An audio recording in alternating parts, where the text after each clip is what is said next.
Okay, I'm just going to test this out. We don't have internet, so right now what is loaded on my screen is what was already loaded.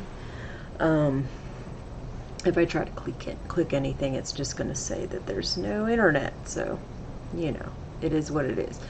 But I did figure out how I can watch most of the things that I want to watch TV-wise on the TV, have it going through my computer, and just project it through screen share, and also capture my reactions. So I'm excited. I know other people have already figured this stuff out, but it took me a bit. It didn't take me too long, but it took me a bit to get it figured out. And it took my husband and brother-in-law to point out that, hey, everything you're talking about, you can watch online through your computer. So, and I can hook the computer up to the TV monitor, so we can watch it on the big screen TV. I can project it through my internet access through my computer. I can screen share it. I can capture just the screen that has the video on it, so I'm not capturing everything else. I can put overlays over it so you're not seeing everything that's going on, because there are certain copyright things that I'm going to have to deal with. I can't monetize anything right now anyway, so that's not my concern. My concern is that there are some people that are not being monetized that still get their videos, their reaction videos, copyright claimed, and I know how to deal with that. But there are certain things, you know, making sure that the amount of footage that I am using in whatever videos that I create and put on my social media sites, that the original content is a certain, you know, that it is shrunk down, or that it is not, obviously not full length, that I am not just presenting the whole movie to everybody, that I'm just like cutting out bits and pieces from my reactions so that it only takes a certain fraction of the original. I need to make sure that I am using fair use regulations, such as the footage needs to be for something like education purposes, criticism,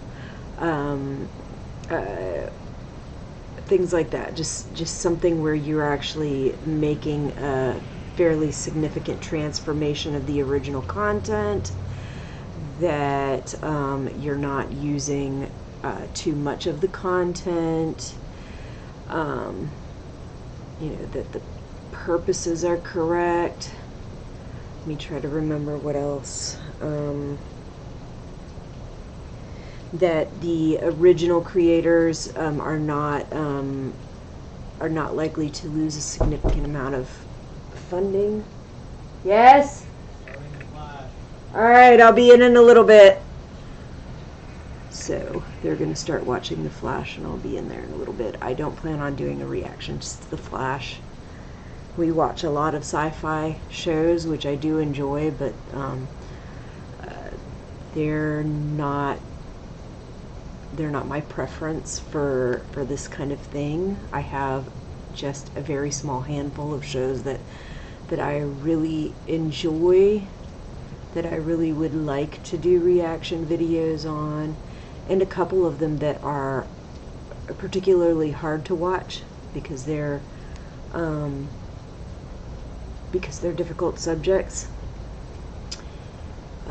or about difficult subject matters. So there's a lot of gut-wrenching, heart-wrenching stuff that goes on in them, and I feel like having that ability to kind of discuss it, air it out, talk about what's going on, and also watch other reaction videos myself, which I won't be airing, but but I would go back and watch other reaction videos myself to kind of help process it and give it time to just kind of digest and to deal with the heaviness of what I've just watched. So those are some of the reasons I plan on doing this. I want some of my own content that I can present that will hopefully be out there to help others process and to hear other points of view. And that's the other thing I like about it, is that you get other people's perspectives on the same issues. You can look at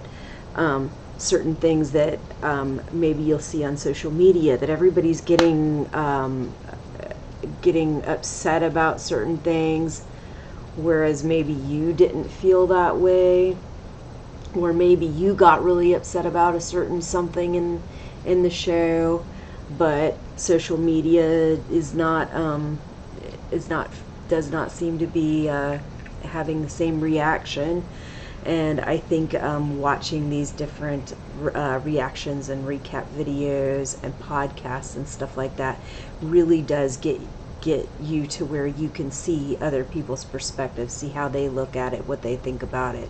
And a lot of this isn't me, but a lot of the people that have been doing reaction videos, that have their own channels and stuff for a while, actually get to do interviews and stuff, and every once in a while you'll be on one where like one of the actors or producers from the show that you're reacting to actually get on in the comments and actually make comments, which I think is totally cool. But I've seen a couple of them like that, and that's really cool. And then you can get a little bit of the perspective of those people that were actually involved in the production and the directing and acting in those shows.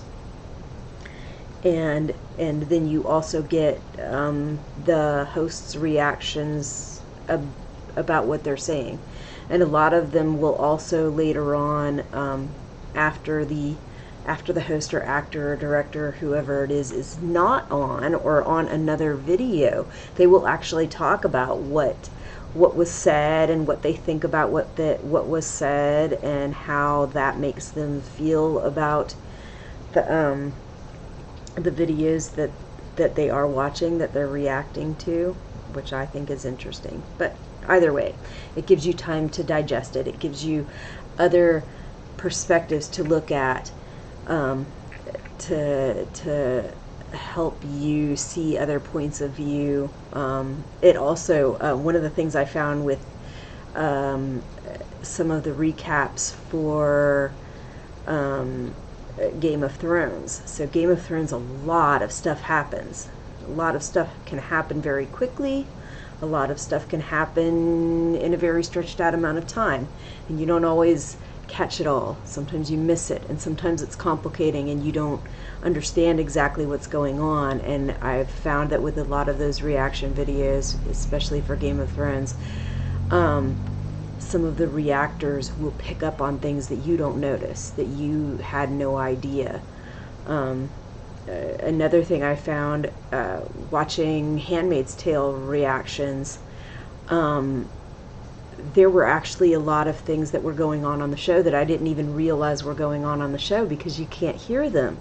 And so one of the people that I watch had a commenter suggest that she just put on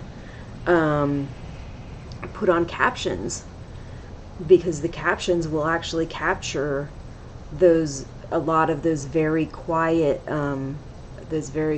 comments that are going on the TV show that you don't know about, or that you don't hear. And I'm hard of hearing anyway, so I think that's a really good idea. So I like putting on the captions just to make sure that I'm capturing something that I would have otherwise missed. My husband does not like it, so when we start watching Flash, as soon as he puts on any of the shows, he'll automatically go in, turn off captioning for whatever he's watching. And I find it irritating, because I actually feel like I get benefit out of it, but I understand where he's coming from. I don't read very fast, so if we are going through a bunch of captioning, and I have to read it all, then sometimes I can't keep up with it. But usually the stuff that I'm missing, that I'm not hearing, it's not so much that I can't keep up with it when the captions are going. It's just enough that I can't quite hear this. So these captions are actually helping me to catch what it is that I'm missing. But anyway, I thought that was one interesting thing that I actually found out. I was missing all this stuff in The Handmaid's Tale because there was stuff that I was not hearing at all. And putting on the captions actually made it so I could hear. And I've watched all the way through Handmaid's Tale over again a couple of times, so I've seen it now. I know what it was that I missed, but it was the first time going through that I hadn't, and it was probably more than 3 seasons in before I finally started watching reaction videos. So I had actually been watching Handmaids for quite a while before that ever happened. But anyway, I'm gonna get off here so I can go watch Flash with Craig and the rest of my family, and I will be slowly trying to work on this, making sure that I'm not doing this the wrong way, that I don't get myself in trouble, that if eventually I do have enough of a subscription base, that I actually want to monetize my videos, that hopefully I'll be able to do it without getting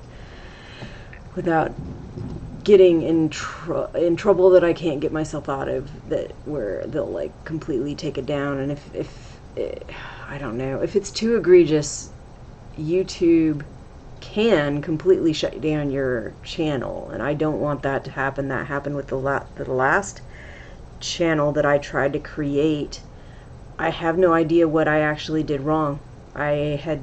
It was fairly new. I hadn't been on it that long. I wasn't creating anything. I was just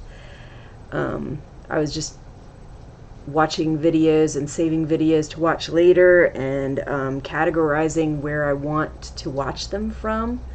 And so I don't know, I'm assuming something from where I was categorizing the videos made them think that it was spam.